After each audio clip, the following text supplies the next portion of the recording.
Oke, saya ingin konfirmasi karena ada orang yang pernah berkata bahwa dia diutus ke Haifa, Israel, untuk semacam suatu sekolah kependetaan di tempat di mana Alkitab ditulis. Itu informasi itu bagaimana? Sebenarnya saya tidak pernah tinggal. Tidak ada sekolah? Ada sekolah untuk orang Yahudi ada. Ya. Karena ada satu tempat suci bagi orang Yahudi di lereng bukit namanya Gua Eliyahu. Itu sebagai sinagoga berkat dengan Eliyahu. Itu ada sekolah teolog untuk hanya orang Yahudi saja. Tapi bukan untuk orang-orang Kristen?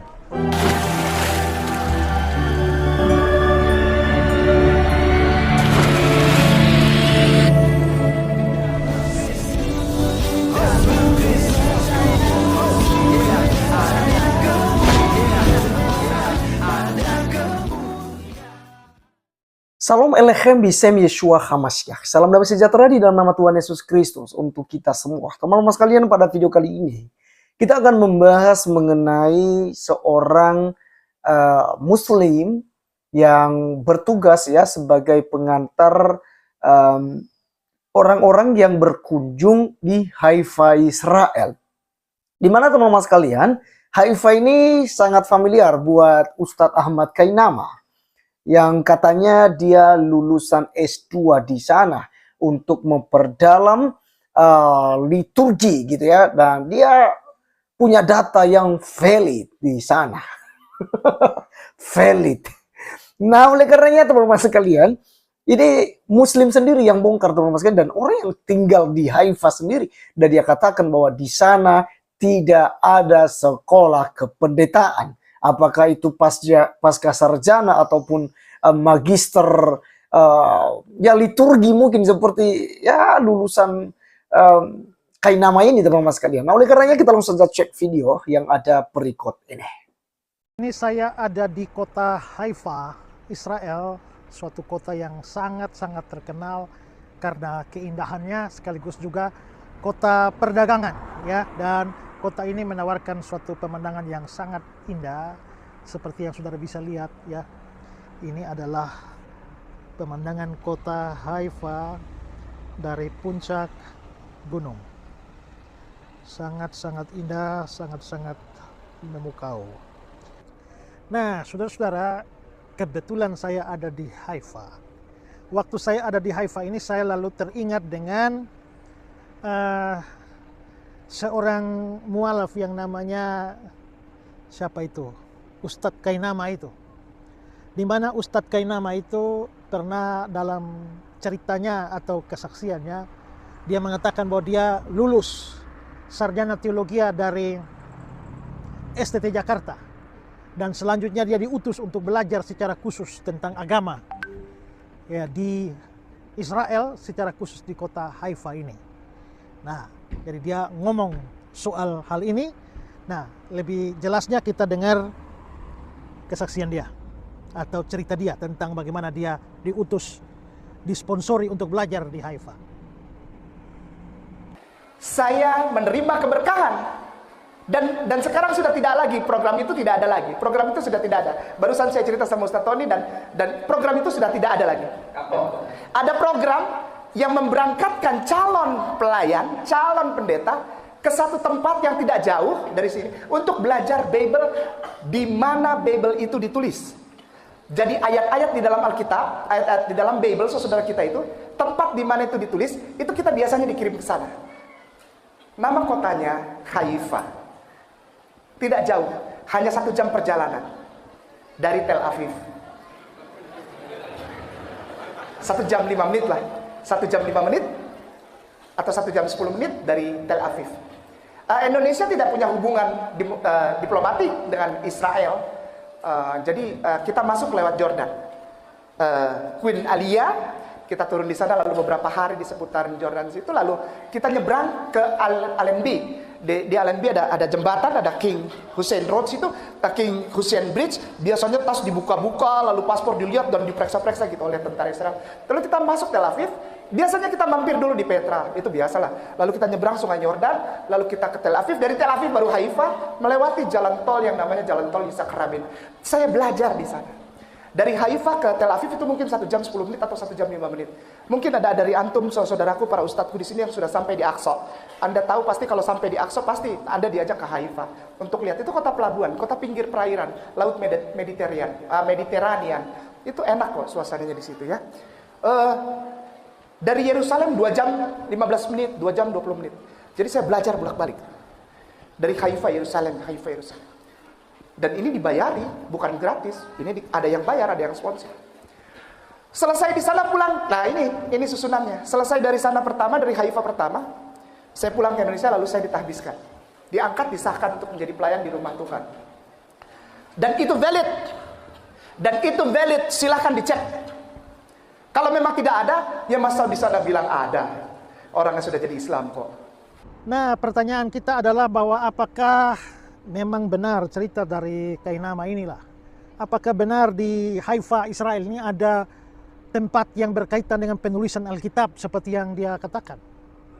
Ya, saya sendiri bisa dengan pasti tahu bahwa ini adalah cerita omong kosong ketika dia mengaitkan Haifa itu dengan tempat di mana Alkitab ditulis. Tapi yang gak apa-apa lah, kita coba mencari tahu ya. Juga dia katanya sekolah. Ini dia kan S1 kan, STH, lalu setelah itu diutus ke sini pada masa vikariatnya dia. Jadi mungkin ini adalah program pasca sarjana mungkin ya, waktu dia sekolah atau kuliah di sini. Nah, sekarang kita mau cari tahu. Saya ada bersama dengan seorang sahabat di sini yang namanya Fahmi. Nah, saya mau tanya Fahmi. Ya, saya tidak ceritakan kepada Fahmi. Fahmi ini orang Islam, ya. Tapi saya tidak ceritakan dia tentang Kainama. Ini saya hanya mau mencari tahu saja secara umum. Mari kita tanya ya. Halo Fahmi, saya ingin bertanya sesuatu. Ya, silakan. Apakah kota Haifa ini pernah dihubungkan dengan penulisan Alkitab? Mungkin perjanjian lama atau perjanjian baru atau tidak? Sebenarnya kota ini sebagai sebuah kota modern tidak ada hubungannya sama sekali dalam Alkitab, baik dalam perjanjian lama maupun dalam perjanjian baru. Belum pernah atau tidak pernah disebut dalam Alkitab. Berarti tidak ada kaitannya dengan Ya, kitab atau suci. mungkin kitab itu pernah ditulis di sini, mungkin penyalinan atau tidak?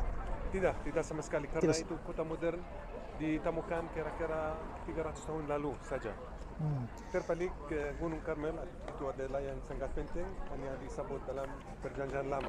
Oke, saya ingin konfirmasi karena ada orang yang pernah berkata bahwa dia diutus ke Haifa, Israel, untuk semacam suatu sekolah kependetaan di tempat di mana Alkitab ditulis. Itu informasi itu bagaimana? Sebenarnya saya tidak pernah dengar. Tidak ada sekolah. Ada sekolah untuk orang Yahudi, ada. Ya. Karena ada satu tempat suci bagi orang Yahudi di lereng bukit namanya Gua Eliyahu. Itu sebagai sinagoga berkait dengan Eliyahu. Itu ada sekolah teolog untuk hanya orang Yahudi saja. Tapi bukan untuk orang-orang Kristen. Untuk Kristen ada juga sebuah biara Katolik, bukannya hanya ini, juga buat Fransiskan di kaki gunung ada. Ya, tapi itu untuk Katolik, Untuk Katolik. bukan Kristen. Itu sekolah untuk jadi apa? Hanya sekolah biasa untuk anak-anak. Oh, untuk anak-anak, bukan Ada sekta untuk bukan teolog. bukan semacam pasca sarjana, bukan ya? Bukan. Oh. Yang saya tahu Ya. itu sekolah biasa. Ya, oke, terima kasih infonya. Sama-sama. Ya. Jadi saudara sudah mendengar sendiri informasi atau kata-kata Fahmi, dan Fahmi mengkonfirmasi bahwa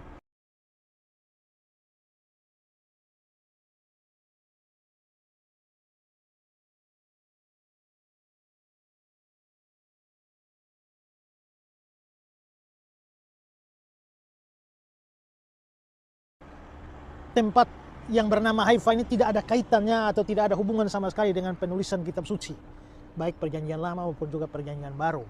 Juga tidak ada satu sekolah Kristen di sini juga yang berkaitan dengan teologi Kristen atau kependetaan. Bahkan Fahmi bilang tadi ada sekolah, tapi itu sekolah untuk anak-anak SD atau anak-anak TK, anak-anak kecil. Tapi sekolah studi agama di sini untuk orang yang mau jadi pendeta atau pada masa vikariat itu tidak ada di sini. Nah, Fahmi ini orang yang dia warga Israel dan dia ya boleh dibilang hampir setiap hari dia berada di wilayah ini dan juga berada di wilayah Haifa ini dengan mengantar orang-orang, memberikan penjelasan panjang lebar, dan saudara mendengar informasi sendiri. Jadi Ya, apakah ceritanya Kainama ini bisa dipercaya? Saudara nilai saja sendiri. Ya, oke. Oke, jadi teman-teman sekalian, itulah yang kita sudah dengarkan bersama dari Pak Pendeta Esra Soruh, dan jelas bahwa sudah ditanyakan bahwa di sana tidak ada sekolah sarjana ataupun sekolah kependetaan gitu ya, atau sekolah teologi ya untuk S2 yang disebutkan oleh Ahmad Kainama, di mana S1-nya adalah STT Jakarta, kedua S2-nya itu di Haifa Israel, dan yang ketiga itu di Leiden ya Belanda, dan keempat itu di Turino ya, di Vatikan teman-teman sekalian ya. Jadi gitu. Jadi terbongkar semua ya.